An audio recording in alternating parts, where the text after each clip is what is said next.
কোনো দল নারীকে যতটুকু না টার্গেট করে, মিডিয়া কিংবা প্রশাসন সেই দলটাকে টার্গেট করে নারী প্রশ্নে।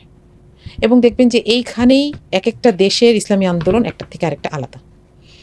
তো এখানে একটা কথা আমি মানে ফিনিশিংয়ে যদি বলতে চাই যে নারীকে অদৃশ্য করা বা নারীকে লুকিয়ে রাখার কোনো চল আমি আজকে পর্যন্ত জামাত ইসলামীতে দেখি নাই। এখানে নারীরা কাজ করেন এবং একজন প্রফেশনাল নারী যেভাবে কাজ করেন, একজন গৃহিণী নারী যখন এই দলটার সাথে কাজ করতে শুরু করেন তাকেও সেভাবে পরিকল্পিতভাবে সময় দান করতে হয়।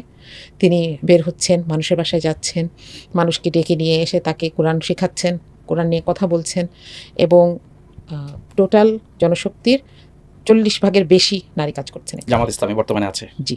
তো সেখানে এবং এটা একটা ইউনিক স্ট্রাকচার আমি বলবো যে প্রতিটা জেলায়, প্রতিটা থানায়, প্রতিটা ইউনিয়নে কিংবা একদম যদি ক্ষুদ্রতম ইউনিটে ধরি যেটাকে ইউনিট বলা হয়, সেখানেও পুরুষ লিডারশিপ আছে, মহিলা লিডারশিপটা আলাদা, প্যারালাল একটা সিস্টেমের মতো।